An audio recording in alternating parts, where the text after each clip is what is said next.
Asante sana. Na wasalimu watazamaji wote mahali popote mlipo katika jina la Yesu Kristo. Majina yangu naitwa Pastor Edwin Mwaka. Na nashukuru sana kwa hii channel na hata kuweza kuongea pamoja na nyinyi. Nimekuwa nikiongea na nyinyi kwa interview zilizopita. Na pia nashukuru ya kwamba pia siku ya leo tumekutana tena. Mungu amefanya siku mzuri tuweze kukutana na tuweze kujuana zaidi. Na nafikiri mmekuwa mkiniona, mnashangaa huyu ni nani, ametokea wapi. Ni vizuri muweze kunijua vizuri, ili hata mnapoongea na mimi mnajua mimi ni nani na mimi nimetokea wapi. Kwa majina ni vile nimewaambia, naitwa Pastor Edwin Mwaka. Na mimi ni pastor ambaye huwa nasema ni pastor ambaye nimekombolewa, ni pastor ambaye nimezaliwa mara ya pili.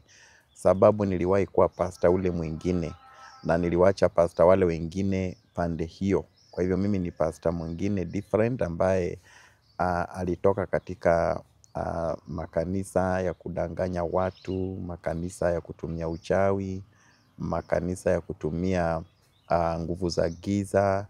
Na nikatoka huko, sasa nikakuja, nikaweza kubadilika. Na nilipitia mambo mengi sana. Nikitoka kwa hiyo makanisa, nimekaa nje for 8 good years before nikuje kwa media kueleza watu kile kinaendelea. Na ni Mungu aliniongelesha, akaniambia kwamba enda ukaeleze watu kile ambacho kinaendelea kwa ile makanisa. Nilikuwa nimekataa, lakini Mungu aliniongelesha akaniambia enda, sababu nitakulinda na nitakuwa pamoja nawe. Enda ambia watu kile ambacho kinaendelea kwa hii makanisa, kwa sababu hizi ni nyakati za mwisho na Yesu Kristo anarudi hivi karibuni kuchukua kanisa lake. Na makanisa imekuwa more dangerous hata kuliko shetani. In fact sasa shetani anatumia makanisa sana kupeleka watu jehanamu hata kuliko vile anatumia mapepo. So niko hapa siku ya leo kujieleza mimi ni nani na nimetoka wapi. Mimi nimezaliwa Voi na mahali panaitwa Mwatate. Wazazi wangu wote wawili walikuwa Waislamu na baba yangu alikuwa pia Muislamu kabisa kamili, sababu tumezaliwa huko. Msikiti ambaye sitataja ni wapi kwa sababu najua wangali hai na wananiona, sitataja ni wapi, but hiyo msikiti ilipeanwa na babu yangu. Babu yangu ndiye alipeana msikiti huo ili uweze kufanyiwa ibada na mahali pale. Lakini kitambo sana ni kitu ambacho niliambiwa, sababu nilikiwa mdogo, tukiwa wadogo sana, nikaambiwa eti baba yangu alikuwa ameenda Mombasa, na alipokuwa Mombasa kule kulikuwa na open air ya Wakristo. So akiwa katika hiyo open air akaweza kupewa Biblia ndogo ya Gideons, na akakuja na hiyo Biblia nyumbani. Alipokuja na hiyo Biblia nyumbani ni kama ndugu zake waliona hiyo Biblia na wakafikiria anataka kubadili dini. Kwa hivyo kuna mpango ilifanywa, akachukuliwa na akawekwa mahali ambapo kulikuwa na kitu kinaitwa man eaters, mahali kulikuwa na lions. Akawekwa mahali pale na akaweza kuraruliwa na simba live, na ilikuwa ni kitu ambacho ni cha uchungu sana. Kwa hivyo tulimpoteza hivyo, aliraruliwa na simba kabisa, akamalizika. Na kichwa tu nilipatikana, lakini sasa mwili na sehemu za mifupa ndio ilipatikana. So hivyo ndivyo alikufa, na tukatoka huko tukaelekea kaa Mombasa na mama yetu. Tulikuwa watatu wakati huo, mimi nikiwa ndio wa kwanza. So tukawa tunakaa na mama yetu kule Mombasa. Alafu baadaye kwa bahati mbaya pia mama akagonjeka, na nafikiri ilikuwa pneumonia, tuliambiwa hivyo. Na sasa mama pia akaweza kutuacha baada ya siku chache. Nafikiri ilikuwa tu kitu kama wiki 3 apart, mama akatuacha. So alipotuacha tukiwa watatu, tukawa yatima. So tukawa tunakaa na mjomba ambaye alikuwa ni ndugu ya baba yangu. Tumekaa naye na akawa ameoa, akachukua mwanamke mwenye alikuwa anatusaidia kama house girl, ambaye ndio tulikuwa tunamjua kama mama yetu juu tulikuwa wadogo. So kwa bahati ingine tena mbaya, mtoto ambaye mama aliwacha alikuwa mdogo sana, the last born, naye akagonjeka tu. Siku moja akapelekwa kwa hospitali, na baada ya siku 3 naye akatuacha. Huyo mtoto mdogo alikuwa ananyonya, alikuwa kama mwaka 1.5. So huyo mtoto akatuacha tena hivyo. So tukabaki wawili, mimi pamoja na dada yangu. Na tulipobaki wawili, so tukawa tunakaa na huyu mama. Walikosana, na huyu mama akakosana na mjomba. So walipokosana ikawa sasa anataka kutuacha. Lakini mjomba akamwambia, watoto hata ukiwawacha, nikiwarudisha nyumbani, hao watoto wataenda tu kuteseka na watauawa. Kwa hivyo fanya hivi, chukua watoto uende na wao. Kule utaenda nitakusaidia. Nayo mama alikuwa anatoka Eldoret. So hivyo ndivyo tulijipata Eldoret. So tukaja na huyu mama mpaka tukafika Eldoret. So Eldoret ndiko ambapo tulikuwa tunalelewa na huyu mama. Naye pia alikuwa na watoto wengine pia pale. So tukawa tunakaa pamoja kama familia, lakini kukawa na shida mingi sana. Mingi katika hiyo boma. Ikawa ni mahali hatujui, tumekuja, sisi ni wageni, tungali wadogo. Like sasa mimi nilikuwa nafikiri ndio nimekanyaga 7 years now. Dadangu alikuwa ndio anaelekea kama 3.5 years. So tukawa tunakaa pale, na dada yangu alikuwa na sickle cell anemia. So akawa anagonjeka hospitali kila mara.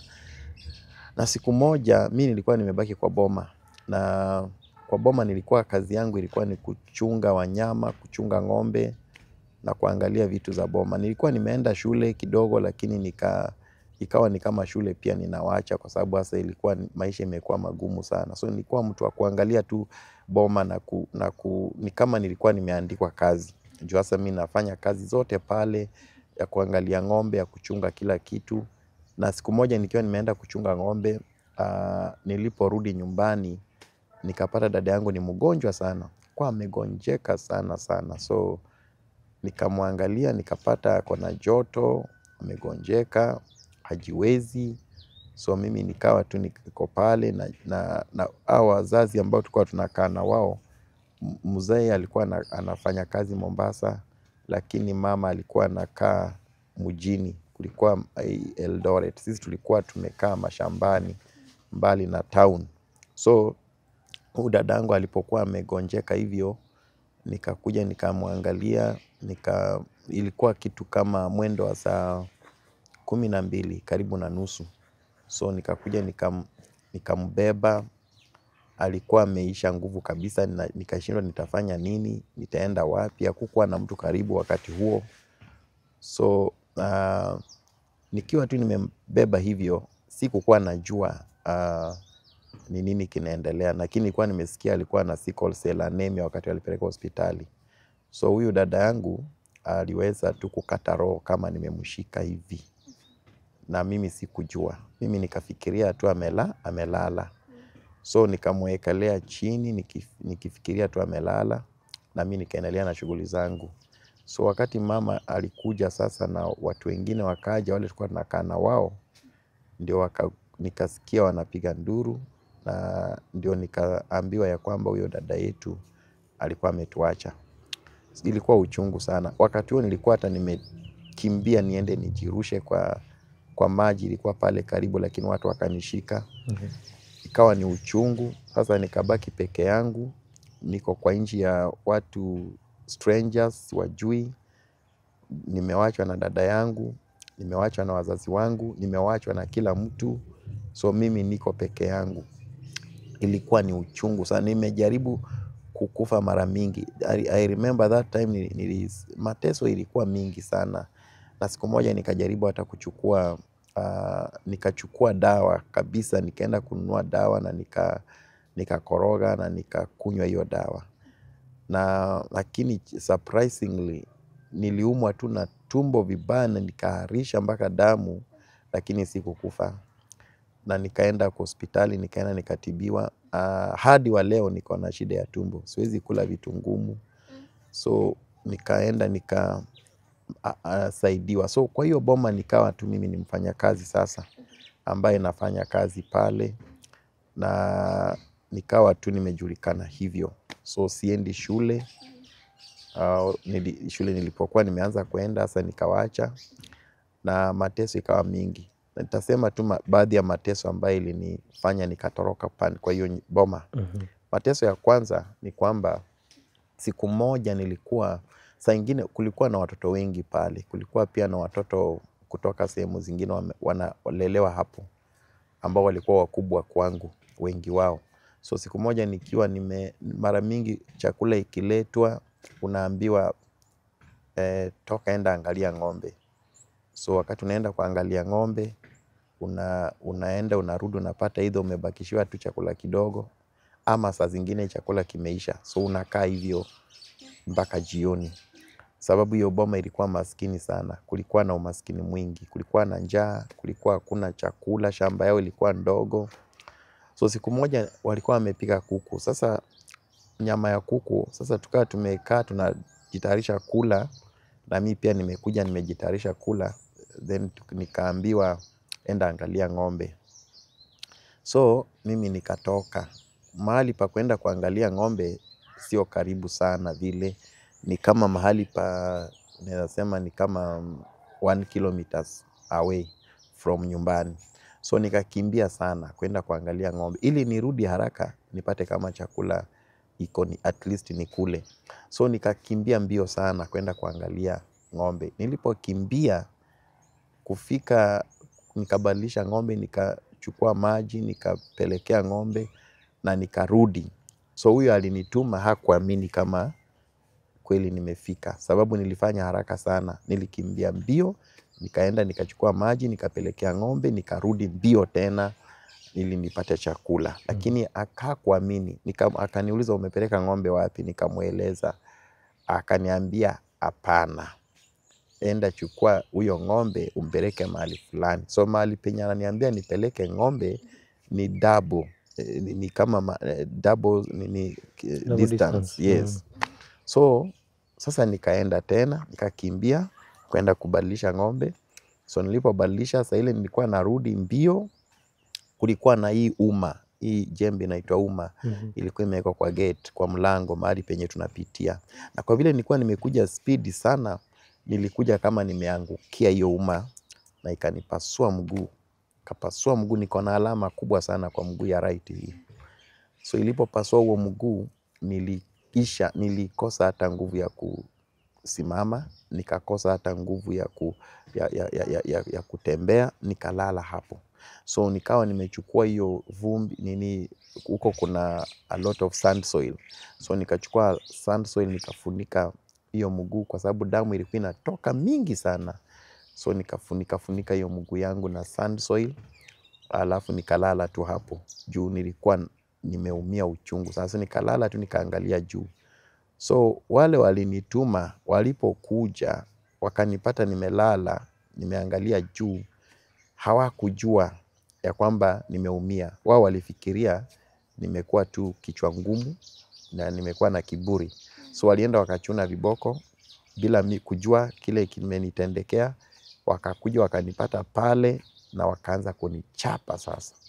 So wakati walikuwa wananichapa ndio nikainua mguu juu, ndio wakaona damu. So wakawachana na mimi. So wakanichukua nikaenda hospitalini nikashonwa mguu. So to cut the long story short, nikawa nimeteseka kwa hiyo boma sana, vitu mingi. So niliweza kutoka nikaenda nikajiunga na watu wa street children. So street children nikakuwa huko for another 2 years. Nikifanya mambo ya kurokota kwa mapipa, nikifanya mambo ya kutembea mjini na kufanya mambo mabaya sana. Lakini sasa nikiwa kwa street children hapo, tulikuwa tunavuta gamu na vitu mingi, na tunaletea watu bangi na vitu ambavyo watoto wa mtaani wanafanya vichafu. Lakini kwa sababu Mungu alikuwa amenichagua, Mungu alikuwa ananihitaji, Mungu alikuwa na haja na mimi. Kukawa na crusade ambapo watu walikuwa wanahubiriwa, na mimi nilikuwa nimekuja na gunia yangu pale na nimekuja na gamu. So kulikuwa na mzungu alikuwa anahubiri, na mimi nikasimama hapo nikisikiliza huyo mzungu. Na alipomaliza kuhubiri, kuna pastor Mwafrika alisimama, na pastor Mwafrika akauliza kama kuna mtu angependa kuokoka. So hakukuwa na watu wengi kwa uwanja. Mimi niliinua mkono wangu juu. Lakini huyo pastor aliponiangalia, niko na gunia, niko na gam, mimi ni mchafu, yeye akaona ni kama huyu si mwanadamu. So hakukuwa ananiambia kuja okoka, alikuwa anaendelea kuuliza nani anataka kuokoka, akijaribu kuangalia watu wengine. Hiyo iliniuma sana, mpaka nikajiuliza, kwani mimi sio mwanadamu? Kwa nini mimi nainua mkono na huyu pastor hawezi kuniona? Na kwani mimi kweli mimi si mwanadamu? Nililia sana, nilikuwa na uchungu sana mwingi. So nilipokuwa nikilia, pastor mmoja ambaye alikuwa hapo akiniangalia, alikuja akanishika, akanisalimia, akaniambia kuja. Nikawacha gunia langu pale chini, nikaacha gamu, nikafuata huyu pastor. Tukaenda kwa gari lake, akaniuliza maswali, unataka kabisa kuokoka? Nikasema ndio. Na nilikuwa nimelia. Na huyo pastor alipoona nimelia machozi, akaona kweli huyu mtu ni kama anataka kuokoka. So huyo pastor aliniombea pale kwenye gari, akaniombea wokovu. Nikampokea Yesu Kristo. Siwezi taja jina hiyo kanisa, sababu bado iko. Na nikaokoka, na baadaye akaniuliza kama anaweza kunipeleka shule na kama tunaweza enda na yeye kwake. So nikaenda, nikaoga, akanibadilishia nguo, nikavaa vizuri, nikakuwa sawa, na akaniuliza kama nitaenda shule, nikakubali. So kesho yake ikawa tunashughulika mambo ya shule, bahati mzuri nikapata shule, nikaingia. So huyo pastor alinisomesha hivyo, nikamaliza primary. Akaniuliza kama nitaweza kuendelea na masomo ya secondary, lakini kwa sababu sikuwa naelewana na bibi yake sana, ikawa akaniuliza kama nitaenda kukaa kwa children's home. So akanipeleka children's home ya mzungu fulani ambaye sitataja jina lake, yako Nakuru. So akanipeleka kwa hiyo children's home, nikaanza kukaa huko nikisoma masomo yangu ya secondary, na nikamaliza my secondary education. Na akaniuliza kama anaweza tuendelee, akanipeleka kwa chuo cha walimu, nikaendelea kusoma kwa chuo cha walimu, nikamaliza. So nilipomaliza chuo cha walimu, mahali pangu pa kwanza kufundisha ilikuwa ni Kisii, na ilikuwa ni attachment. Then nikamaliza attachment, alafu nikaanza kufundisha huko Kisii primary, Kisii shule fulani huko. Then ndio nikatoka huko, sasa nikarudi Eldoret, ambapo nilijiunga sasa na hiyo mambo ya makanisa, vile tulisikia nikiwaeleza kwa hiyo program zile zingine. So hayo makanisa nilipojiunga nayo, nataka tu nieleze part ya kanisa moja ambayo sikutaja, ambayo nataka kueleza ili watazamaji waweze kuelewa. Hii kanisa iko kule Nakuru, na iko mahali panaitwa Egerton, iko sehemu ya Njoro. So nilienda hii kanisa na nikajiunga. Ni kanisa kubwa sana, na tulijuana na mchungaji kupitia kwa, alikuwa anakuja Kisii kutuhubiria kwa Christian Union ya wanafunzi walimu. So tukajuania pale. So nilipomaliza shule, nikamuuliza kama anaweza pata kazi pande hizo. Sasa ndiye akanichukua, akanialika, nikaenda, nikaanza kukaa huko. So nilikuwa naenda kanisa yake sana, lakini kitu kilinishangaza, kanisa ilikuwa kubwa sana, na pastor alikuwa na mali mingi sana. Ni pastor ambaye ni tajika, ni pastor anajulikana sana. So huyu pastor tulikuwa marafiki wakubwa sana, nilimsaidia sana, sababu tulikuwa tukihubiri pamoja na yeye, na tunatembea, tunaenda sehemu mingi, tumeenda nchi ya nje, tumetembea kwa nchi zingine tukihubiri pamoja na yeye.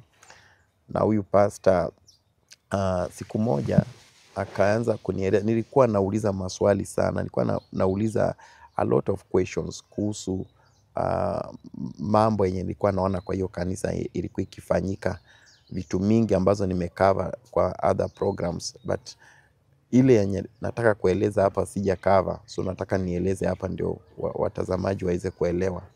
So huyu mchungaji alianza kunieleza story na underworld, na hiyo ndio kitu ambayo ilinishangaza sana. Mimi nilikuwa mtu wa kutaka kujua sana. I really wanted to know a lot of things, especially spiritual matters, and even up to now napenda sana kujua mambo ya kiroho. So kanieleza ya kwamba kuna underworld, na hiyo underworld kuna watu wako huko, kuna watu wanaishi underworld, kuna watu ambao wanatembelea underworld na wanarudi hapa duniani, na ni watu tu kama sisi. Na pia kule underworld kuna mashetani ambayo inaweza kukusaidia kwenda hiyo underworld, na mashetani hiyo unaweza enda underworld kupata nguvu, ukirudi unakuwa very powerful. Watu wanakuheshimu, una prophesy, watu wanakufuata, unafanya miujiza, unakuwa na pesa mingi, unakuwa famous. So hiyo underworld iko na hizo activity. So akanieleza habari za underworld, akaniambia ni dunia tu lakini iko chini ya bahari huko Indian Ocean. Akasema unapatanga watu wengi sana wanapenda kwenda Mombasa, especially mwaka ikiisha. Watu wengi wanaenda Mombasa sana, wakiwemo wachungaji. Wengine wanaenda Mombasa kwa nia mzuri, lakini wengi wenye wanaenda Mombasa, wengi wanaenda underworld. Unapata hata politicians, unapata hata wanamuziki, celebrities, wanaenda huko Mombasa, wanaenda kurenew nguvu zao. Matamasha mingi ya muziki, matamasha mingi ya comedians, wanaenda kurenew powers underworld. Wale waigizaji, filmmakers, actors, wote wanaenda kule Mombasa. Na sio Mombasa peke yake, kila country iko na coast, iko na watu, iko na coast yao.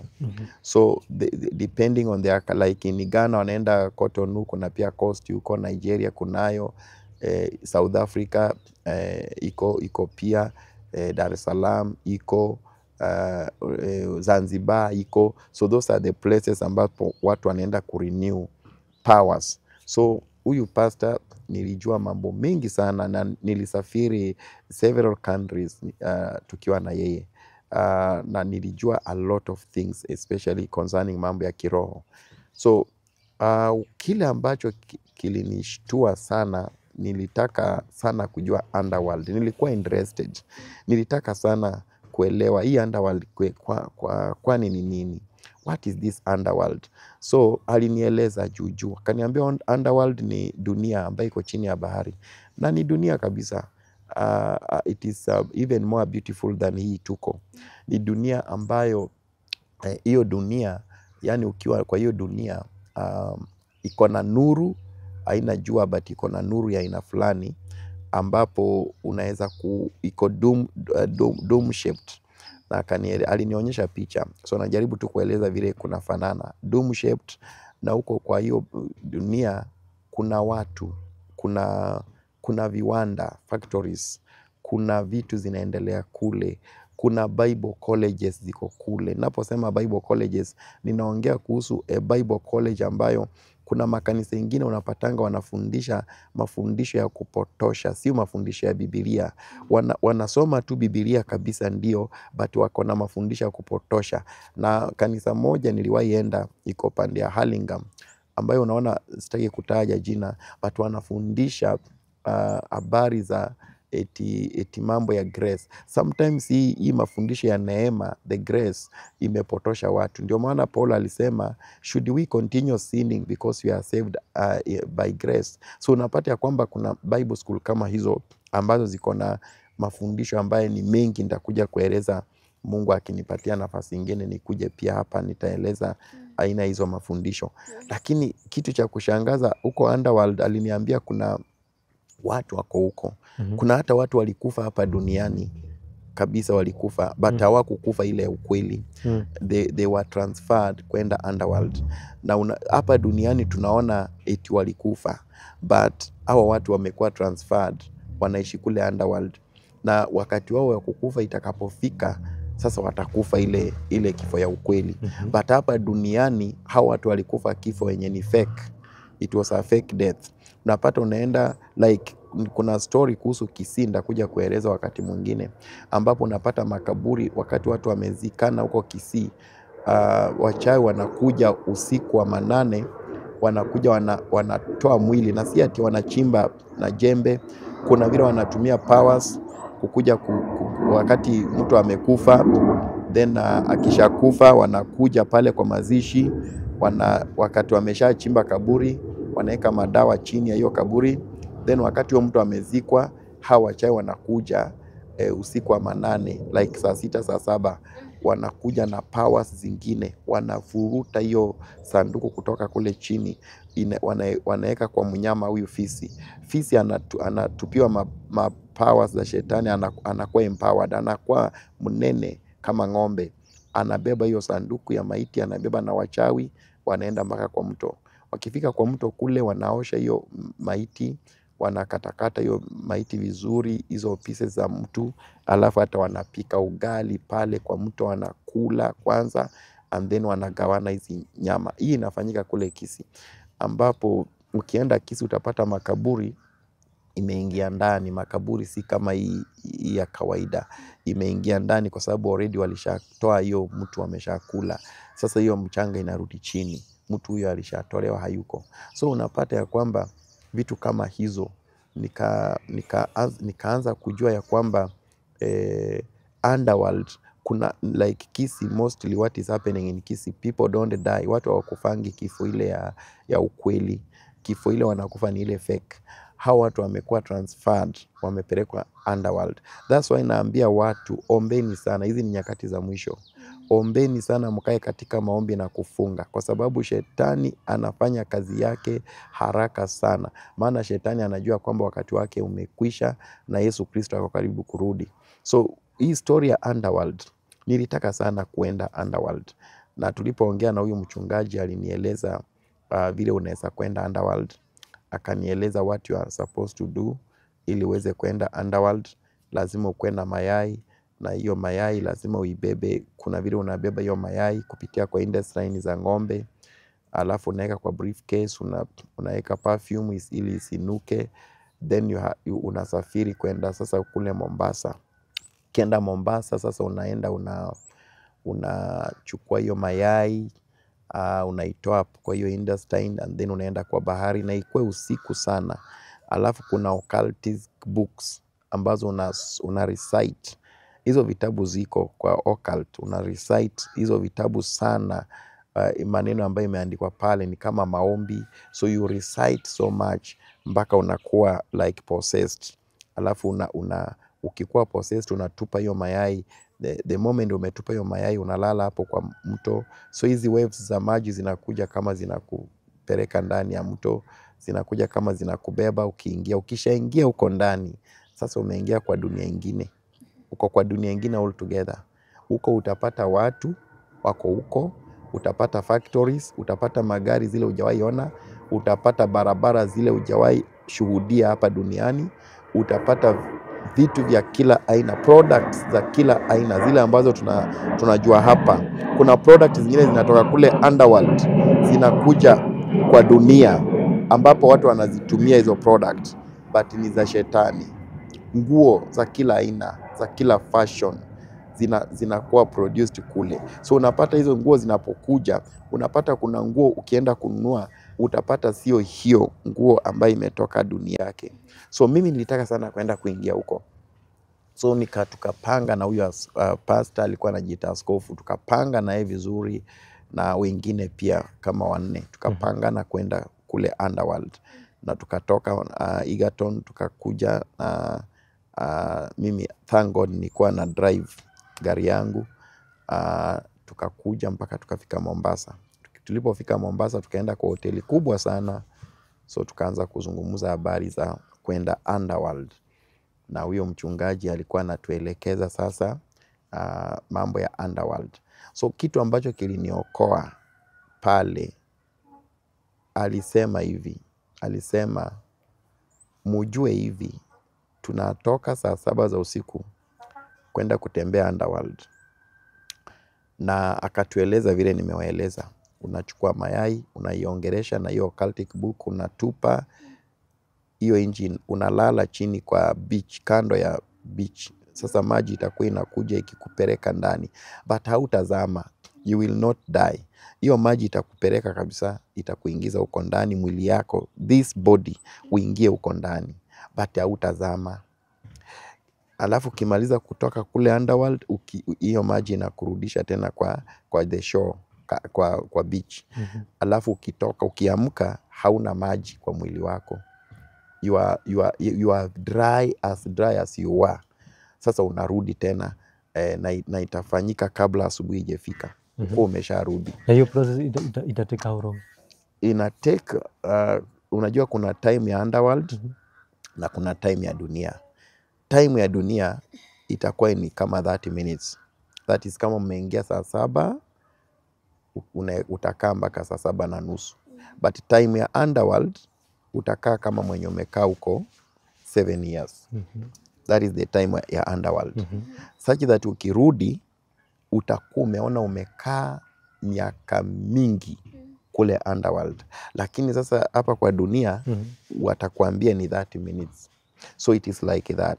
Sasa unarudi sasa. Ukirudi sasa uko na a lot of power. Na mkienda kwa underworld kuna tembo ya shetani. Huko ndio watu wanaona marine spirits. Huko ndio watu wanaonana na huyu mtu anaitwa the Queen of the Coast. Unajua ukisoma Bible, Ephesians chapter 4 verse chapter 6 inaongea kuhusu principalities and powers of the air. Now hapa duniani tuko na the principalities and powers of air in heavenly places, ambapo ndio shetani anatawala. Hata Bible inasema shetani ndio mungu wa hii dunia. Lakini in the sea, kwa baharini kuna the Queen of the Coast. Yeye ndio malkia wa bahari. Sasa watu wengi huwa wanaenda kuona huyu Queen of the Coast.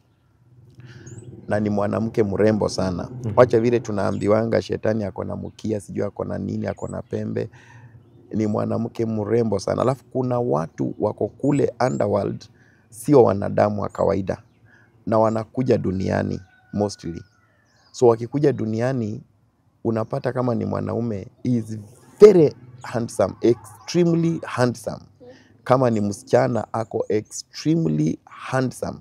So unapata hao sio watu wa kawaida. They have just come kupokea information kutoka kwa dunia, warudi kwa underworld. Ama wamekuja kuleta hizo bidhaa, hizo vitu zenye zinatengenezwa kule underworld, wamekuja kuzileta sasa kwa factory za dunia.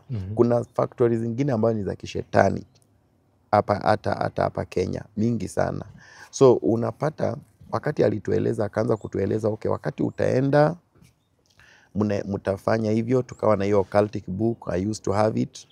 And then utaongea maneno ya hiyo occultic book. Kuna so many occultic books, lakini haziuzi kwa bookshop, huwezi kuzipata kwa bookshop. So unaongea, Zinapatikana wapi? Ukitaka kuzipata mpaka ukuwe member. You have to be one of the members ndio upate hizi occultic book. So unaongea maneno, then unatupa hiyo mayai saa 7 za usiku. Then unalala pale kwa bahari. Then you disappear, unaenda. Sasa unaingia huko kwa underworld na unapata kuna mabarabara, kuna gari, kuna nini, kuna ndege, kuna dunia tu kabisa kivyake. And wakati sasa umeshaingia huko, utaenda kwa hiyo tembo. Of course utakutana the Queen of the Coast, and then yeye ndiye anapeana powers. So unaweza pewa pete, unaweza pewa magic wand, utapewa tu kitu ambacho ukirudi duniani utakitumia kama power. Kama vile Mungu aliambia Musa, hii fimbo ninakupatia itupe chini. Musa akatupa fimbo chini, ikageuka ikakuwa nyoka. Mungu akamwambia shika tena, hayaenda na hiyo fimbo. Hii fimbo utaenda kufanya miracles. So shetani anakopi hizo vitu. So once you go underworld pia unapewa kitu kama fimbo. Unasikia kuna makanisa mengine mtu ako na fimbo ya Musa, mtu ako sijui na magic wand, vitu kama hizo ziko tunaziona. So wakati akatuambia tukienda, alafu ufike kwa hiyo tembo, alafu huyo malkia akupende, hautarudi. Sasa hiyo ndio iliniogopesha. Hiyo sasa ndio niliogopa kabisa. Eti nitaenda na nikose kurudi. Nikaona hiyo haitawezekana. However good that place is, siwezi, sitakubali kuenda na nikose kurudi. Ni kuku atakuwa ama Utabaki huko. Sasa ukibaki huko, so mwili yako sijui itafanywa nini. Of course mwili yako itaonekana. Huko kwa bahari kuna mili za watu ziko tu huko mingi sana zenye hazijulikani. Kuna tu watu walipotea na hawakujulikana walienda wapi. Wengi sana, kuna hiyo historia tunapatanga. So utaenda tu kwe uko chini ya bahari vile, kuna tu vile shetani anaweza fanya na hiyo mwili yako, whatever atafanya utasaulika tu hivyo hapa duniani. So nasikianga mtu fulani alienda na alipoenda hajawahi rudi. Miaka imepita. Ni watu kama hao wanakuanga wameshaenda na wamekuwa transferred underworld, so wanaishi huko mpaka sasa wakati yao ya kukufa itakapofika, they now die. Sasa ndio wakutane na Mungu, waende hell sasa. Yeah, na unakisoma hata kitabu cha Revelation kinasema ya kwamba the sea will give its dead. Kuna andiko liko kwa Bible ya kwamba there are dead people in the sea, ya kwamba siku za mwisho the sea, wakati wa judgment, it will give its dead. Itatapika wafu wake wenye wako huko ndani. So hiyo ni underworld ambayo hiyo Bible inaongea juu yake katika Revelation. So mimi nilikuja nikamwambia huyo pastor acha niende kidogo mahali nirudi. So I took my car na nikaweza kutafuta mahali nikalala, na nikatoka asubuhi yake. Si kuenda underworld but they went, na around walienda na wakarudi, and they are there, wanafanya miujiza, wako na nguvu, na wako na makanisa, wako na pesa, wako na magari, wako na vitu kubwa kubwa kwa hii dunia, and they are doing wonders, but the powers that they are using imetoka underworld, sio nguvu za Mungu. So mimi sikuweza kufika underworld because niliogopa if I go there I might not come back. Lakini niko na ushuhuda ya kwamba kuna watu wanaenda underworld, kuna wachungaji wanaenda underworld, especially wachungaji wale wako kule Mombasani, wengi ni wachungaji wanaenda underworld kupata nguvu mpya. Unapata mchungaji anasema acha ninaenda kuomba, anachukua gari lake usiku wa manane, anasema anaenda kuomba sana sana kule kwa coast, kule Kilindini, kule Malindi, ati kuna mahali pa kuombea, anaenda usiku kuomba. They are going to visit underworld, na ni kwa sababu wao wako na hizo powers, wanaweza enda na warudi. So sisi wenye tunaenda kuanza ndio ingekuwa ngumu kurudi, sababu shetani akikuangalia akupende, huyo malkia, then anakufungia uwezi kurudi, na utabaki huko milele na milele. Kama ningeenda possibly singerudi, na labda singekuwa nasema hii maneno, but hii ni vitu iko inafanyika, na watazamaji wanafaa kujua na wanafaa kujichunga na makanisa mengine. Kuna makanisa ambayo huenda underworld na wanapata powers na wanakuja nazo. Sana sana makanisa ziko na South Africa. Wengi ni wale wanaenda underworld. Zambia, nimekuwa huko, hizo sehemu nataja. Wachungaji wengi wanaenda underworld, then wakienda underworld anarudi na anakuwa na supernatural power, na unasikia sana sana wanajiita prophets na majina kubwa kubwa. Yeah, ulikuwa unataka kuuliza swali? Niko na swali. Wakati ulipotoka hawakukufuata ama maybe kutoka hapa kukufuata tena kwa sababu wamekwambia siri yao? Wakati nilitoka walijaribu kunifuata, but thank God huyo mchungaji saizi ni marehemu, hayuko. Unajua disadvantage ya kufuatana na shetani ni kwamba hutaishi miaka mingi ile Mungu alikupangia. Juu Mungu alituumba tuishi miaka mingi hapa duniani, lakini shetani hakuamini. So once unaanza kumtumikia shetani, shetani huwa hakuamini, anajua unaweza toka siku moja, so anakupangia miaka ile utaishi. Na most of the Illuminati people wenye wako Freemason, unapatanga hawapitishangi miaka 3, na ukiona mtu amepitisha miaka 10 basi anakuanga ameingia ndani. Na wale wanaishi miaka mingi Freemasonry ni wale wameshapewa microchip, sababu wakati wamepewa microchip hawezi toka tena. Mtu yeyote asikuambia alikuwa Freemason na akatoka, it's not possible. Because wanadungwa microchip, inakuwa implanted katika mili yao, na wakati wana implant microchip kwa mwili wako, then that is the end of you. Kama vile Bible inasema, yule atakayepokea alama ya mnyama, huyo Mungu atamhukumu na hatarudi nyuma tena, na hataokoka, hatatubu, sababu ameshapokea alama ya mnyama. Lakini sasa unaona Illuminati, wakati unajoin Illuminati lazima ukae 3 years. Na unapokaa 3 years Illuminati unafundishwa. Illuminati is it is education part of Freemason education part, ambapo mnafundishwa mambo za kuongea na language, ishara. Kwa Illuminati people talk using signs. Hawaongei kama vile sisi tunaongea hivi. Wanatumia signs kuabudu shetani. Sio vile sisi tunaabudu Mungu tukitumia midomo na mikono, wao wanatumia signs. So ukiwa kule for 3 years utakuwa unafundishwa hizo signs, maana yake, na utakuwa unasoma occultic books na unalipa. Illuminati unalipa. So maana ya Illuminati ni kwamba you be illuminated, you be enlightened. Sasa unalipa tu pesa kama vile watu wanalipa shule. Then ukishamaliza 3 years sasa unataka kuqualify, sasa unaingia Freemason, unakuwa initiated. So once umekuwa initiated Freemasonry, unapewa microchip implant, ndio waweze kumonitor maisha yako, mahali penye umeenda, unafanya nini. So ukishakuwa implanted na microchip, that is the end of you. Huwezi toka huko sasa tena. Unaweza toka ukiwa Illuminati, but hauwezi toka ukiwa Freemason. Impossible. Hata ukifanyiwa deliverance, Hakuna deliverance unaweza fanyia mtu ambaye ameshaingia Freemason na amekuwa implanted na microchip. Iko kwa Revelation. Bible inasema wale watakayepokea alama ya mnyama. Alama ya mnyama ndio hiyo tunaongea. Alama ya mnyama watu wako nayo ni Freemason. Wao ndio wako na hiyo alama. Na Freemason wanaamini ya kwamba itakuja fika mahali watatawala dunia. They are going to rule the world, the whole world. Na watatawala dunia kwa njia gani? Kupitia kwa hiyo microchip. Sababu hasa ndio hapo Bible inasema yeyote atakayepokea hiyo alama ndiye atanunua na ndiye atauza. Yeyote mwenye hatapokea hawezi nunua chochote na hawezi uza chochote. Sababu sasa mambo ya economy itakuwa imeletwa, imekuwa streamlined kwa microchip.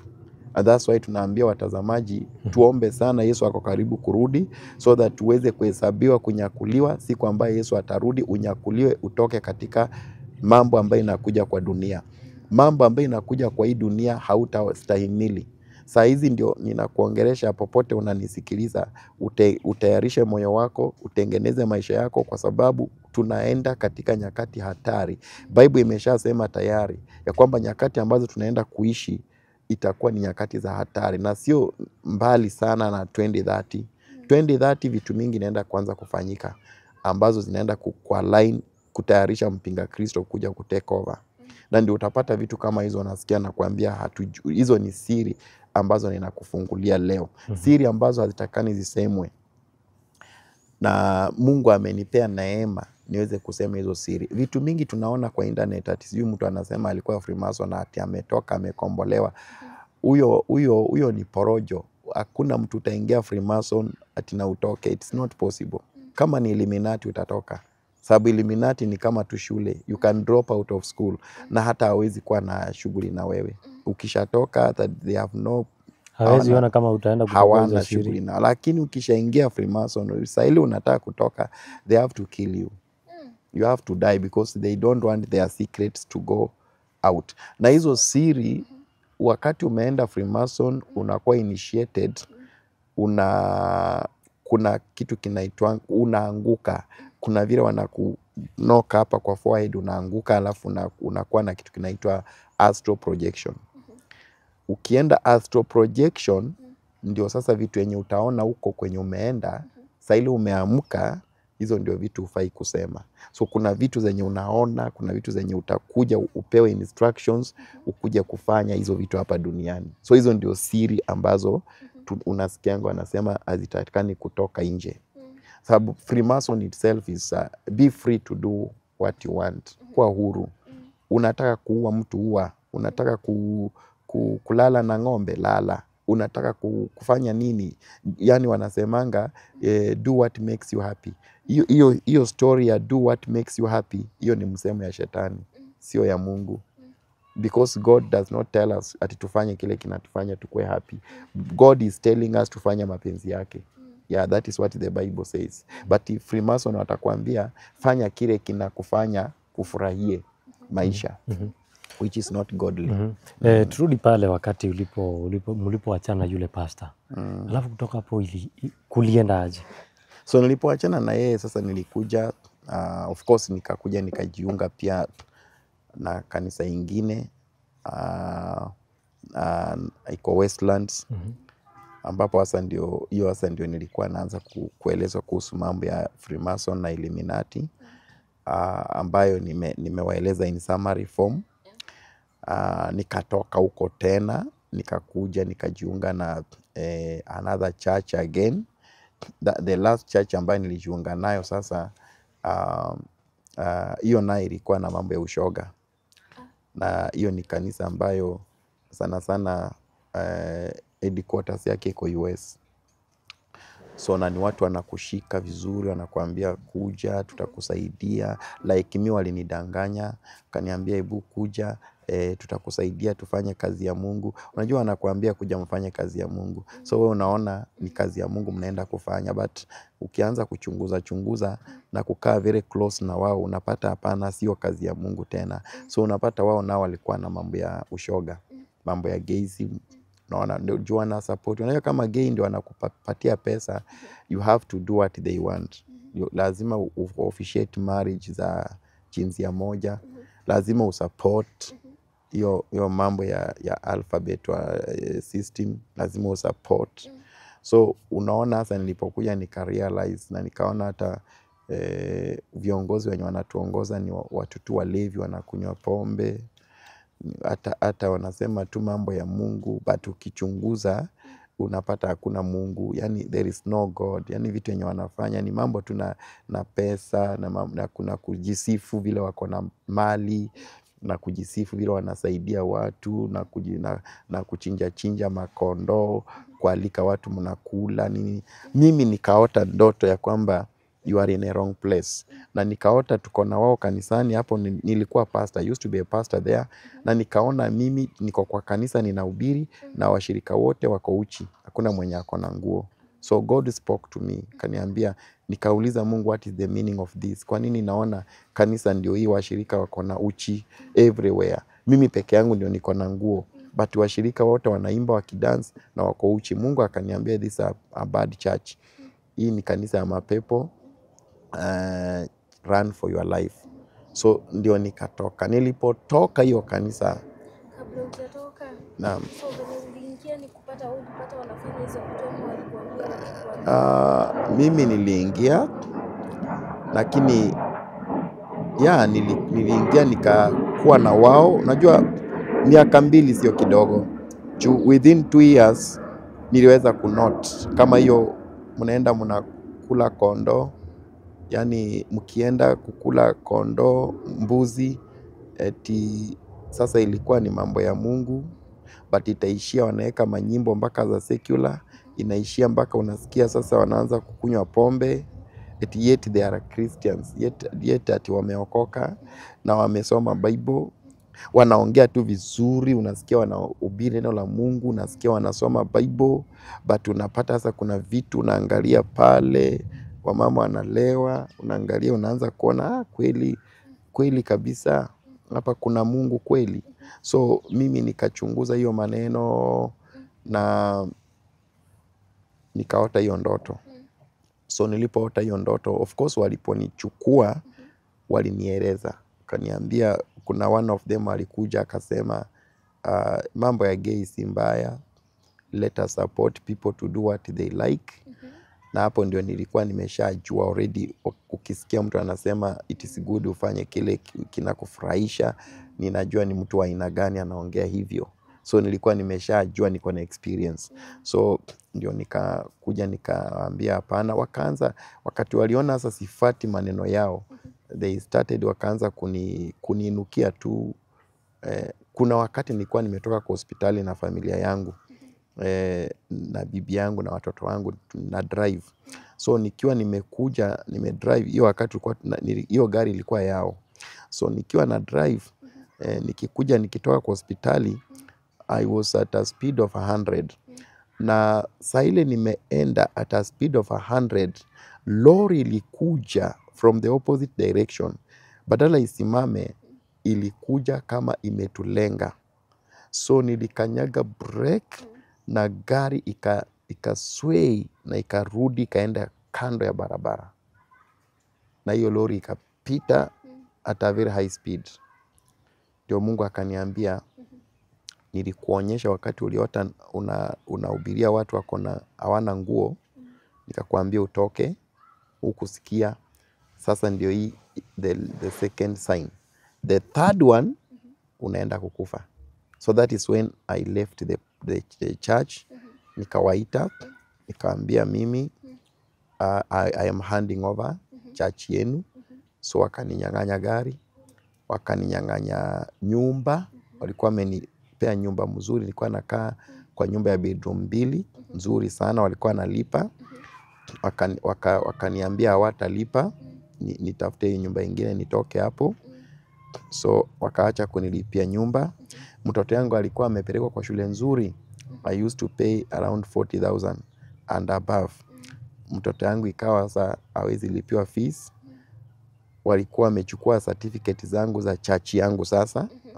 Walikuwa wamenidanganya, hii certificate tumechukua, tutakusaidia ukuje US.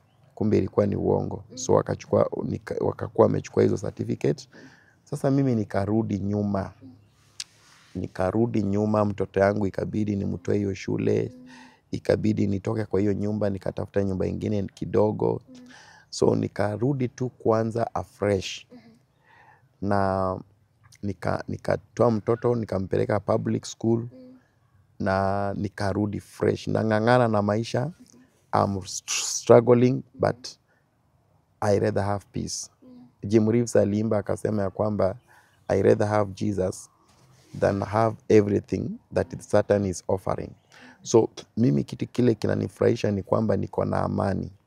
Licha ya kwamba sina chochote saa hizi, sina hata gari, sina hata kanisa kubwa, na sikai kwa nyumba mzuri vile, but I thank God. At least niko na amani. At least ninafurahia kukua na Kristo na kufanya the right thing. Ati unaweza kuhubiria watu Bible vizuri, waambie watu tayarisheni maisha yenu kwa ajili ya Yesu Kristo anarudi. Uhubiria watu tubuni tafadhali, tutayarishe mioyo yetu kwa ajili ya kurudi kwa Yesu Kristo, na kuhubiri bila kumanipulate watu na bila kutumia uchawi na ushirikina. I feel I'm comfortable. I feel I'm happy. I feel I'm just good, and I just like God for that. So niliwaachana na hiyo makanisa, na ni makanisa mingi sana nimekuwa, ambazo hata zingine nimekatakata. I've been in so many churches, over 200 churches hapa Kenya. Nimekuwa na makanisa pia nje ya nchi, like in South Africa, in Namibia, in Botswana, in Zambia. Tumeenda kwa hiyo makanisa. Mozambique tumeenda kwa makanisa huko. Kwanza Mozambique tulienda kwa one church ambayo this church tulipoenda, it's a pastor mwenye alitualika. Unajua watu wa mashetani wanajuana, they know each other. So alitualika tukaenda kule kuhubiri. So during lunch time tulikuwa tunaenda kwa fellowship, tunaenda tunahubiri. Unajua Mozambique wanaongea Portuguese, hawaongei English, but kuna wachache wanasikia English. So unahubiri kwa English, then wanatafsiri in Portuguese. Sasa nikiwa kule kwa hiyo pastor, tukawa tumekaa tu chini, tumeletewa chakula, tumekula. He has a very big house, very big spacious house. So tumemaliza kula chakula, then akatuambia ukisikia unataka kukunywa soft drink, fridge ndio hiyo pale, you are free to go and take whatever you want to drink. So tumekaa pale, then tukasikia wacha tufungue fridge at least tupate soft drink. So kufungua fridge hivi, kuna soft drinks tu mingi hapo wenye unachagua sana sana. So unajua tukiwa kwa hiyo makanisa, you just drink alcohol. It's not bad because it's like they believe alcohol si mbaya to them. But sasa I came to realize a true Christian, you are not supposed to use alcohol because hata Yesu Kristo hakutumia alcohol, ilikuwa divai. Divai is not alcohol, and inaitwa the fruit of the vine, and the fruit of the vine is not alcohol. So tukaenda tukachukua hizo drinks, and then my friend alikuwa anataka kukula na kitu, mimi nilikuwa tu nimetosheka. But wakati alienda akafungua fridge, kufungua hivi fridge, there was something that ilikuwa kwa karatasi. Kufungua hivi, kutoa hiyo kitu kwa karatasi, nikasikia ameshtuka. Na amerudisha hiyo kitu, na amekosa amani kabisa. Sasa hata hataki kunywa hiyo drink tena. So hata mimi nikarudisha drink yangu, na nikamuuliza ni nini. Ameshtuka, amepanic, hataki kuongea. Nikamuuliza ni nini, kwani umeona? So mimi nikatake courage, nikaenda nikafungua hiyo fridge. Kufungua fridge hivi, ile kitu alikuwa ameshika, kuishika, nikaona ni vidole ya mtoto. Imefungwa vizuri kwa polythene paper, alafu imewekwa kwa fridge. Even me, I was shocked. Na hii nyumba tuko ni ya pastor. He's a bishop. Kuna kanisa kubwa sana Mozambique. So tulivumilia hapo mpaka siku zetu zikaisha, tukarudi Dar es Salaam.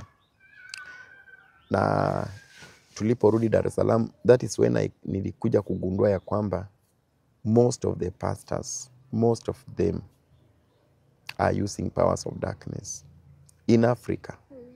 Sijui Afrika ililaaniwa, sijui kama ni laana ya aina gani ambayo Afrika walilaaniwa. I hear hata US kuna hizi powers of darkness pastors are using, nasikia hivyo. But mimi experience yangu imekuwa Afrika. And nimekuja nika realize ya kwamba Africans are using black magic. So nilikuja nikachoka na hiyo makanisa. Saizi mahali penye niko, nilikaa 8 years bila kwenda church, and I used to fast. Mungu aliniambia I should fast 3 days every week. Up to now, I still practice that kind of fasting. Na nikakuwa delivered, na nikakuwa set free. That is why niko hapa.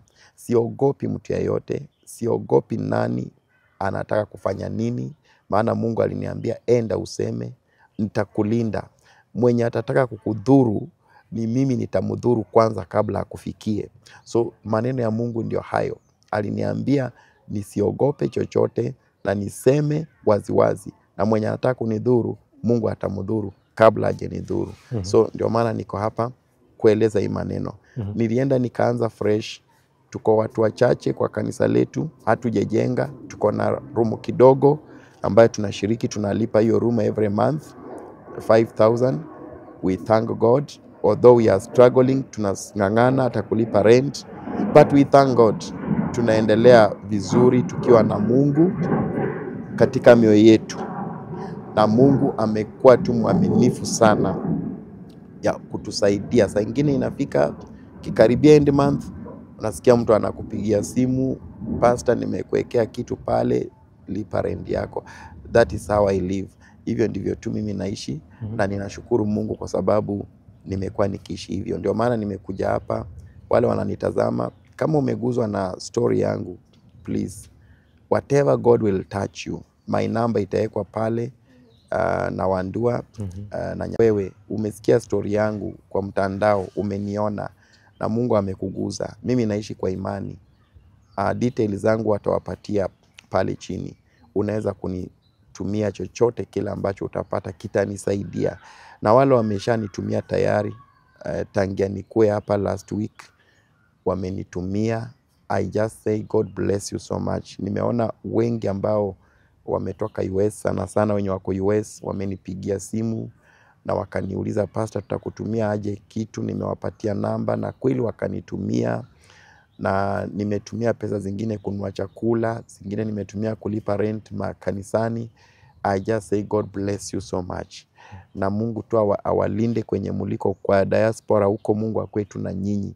Mungu awaepushie mitego mingi ya shetani na mipango ya shetani. Mungu awaepushie, na Mungu awapatie siku nyingi za kuishi hapa duniani mkiona mazuri, siku nyingi za kuona mema awazidishie katika jina la Yesu Kristo. So mimi tu nimewa request kwa roho safi.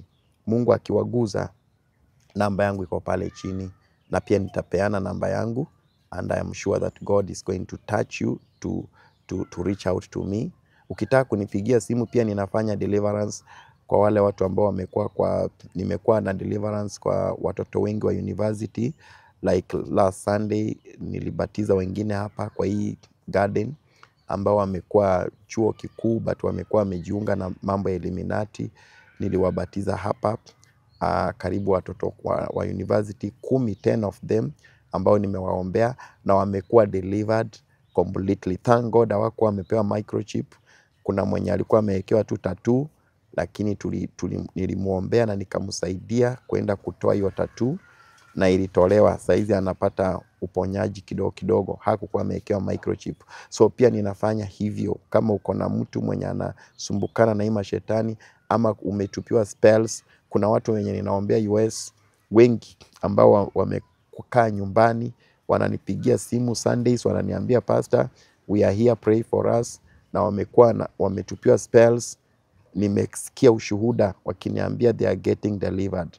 So whatever the problem you have in US, kama unasumbukana, we ni Mkristo ama umechoka na hii makanisa na unashindwa utaenda wapi, please you can call me, be free to call me, my number ndapeana, and then I will pray for you in Jesus name. You will be okay. Amen. Yes.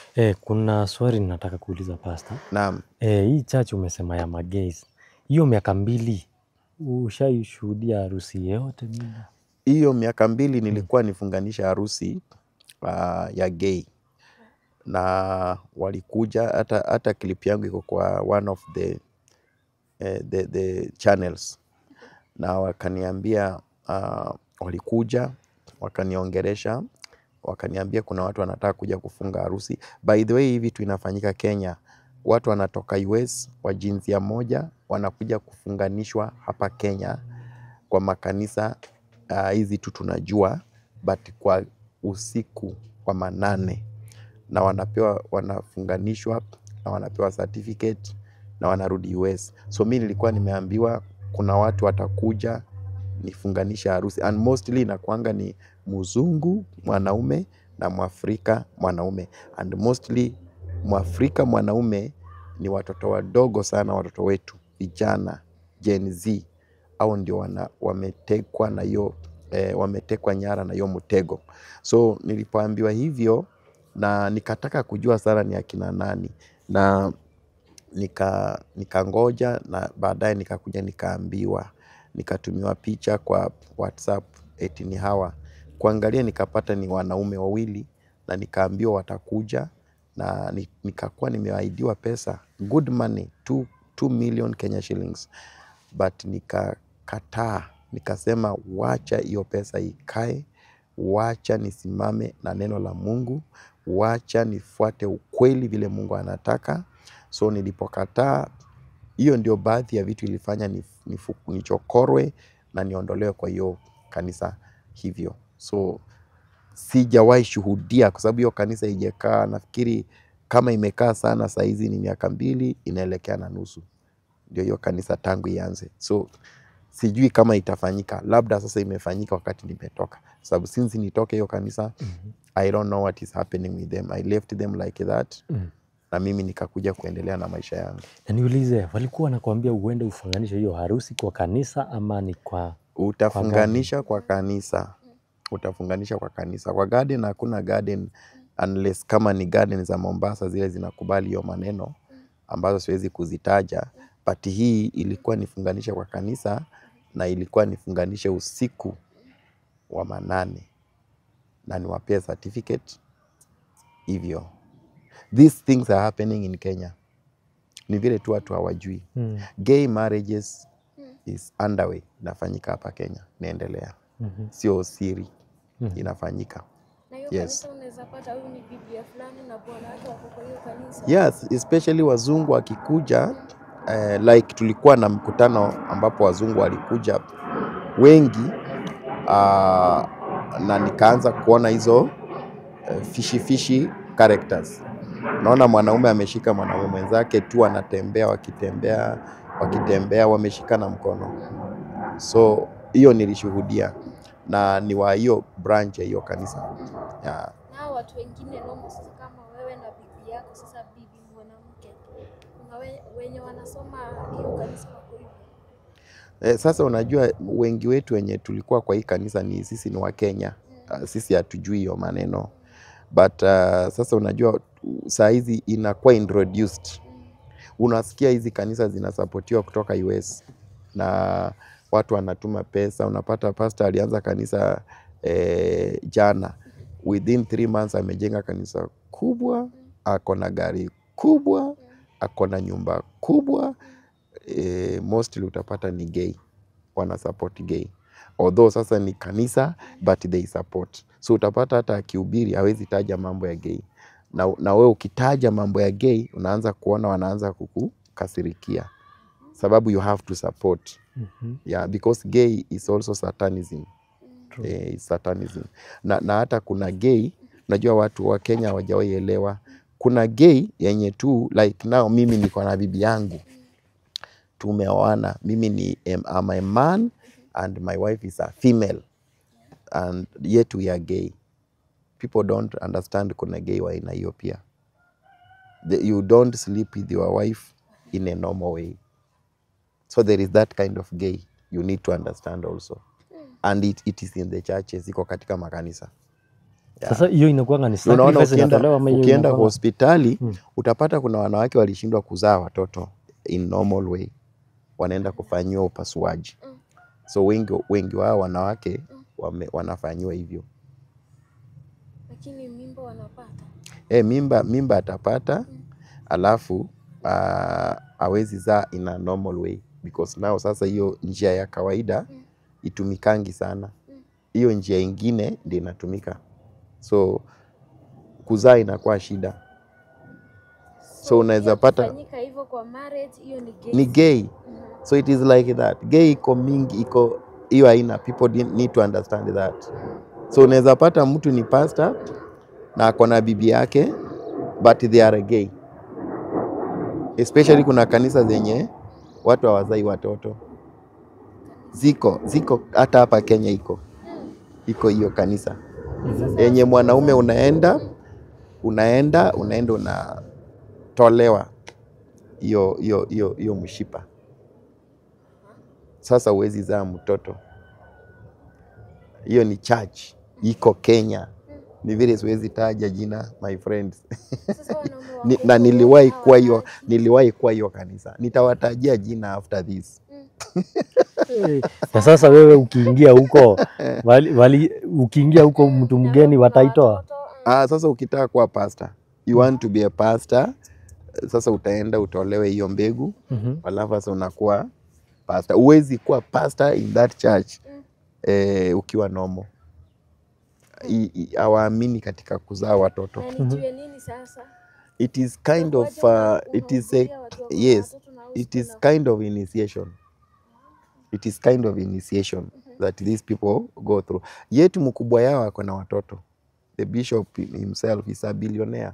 Yeye ako na watoto wawili na ako na kanisa kubwa sana. Siwezi taja ni wapi.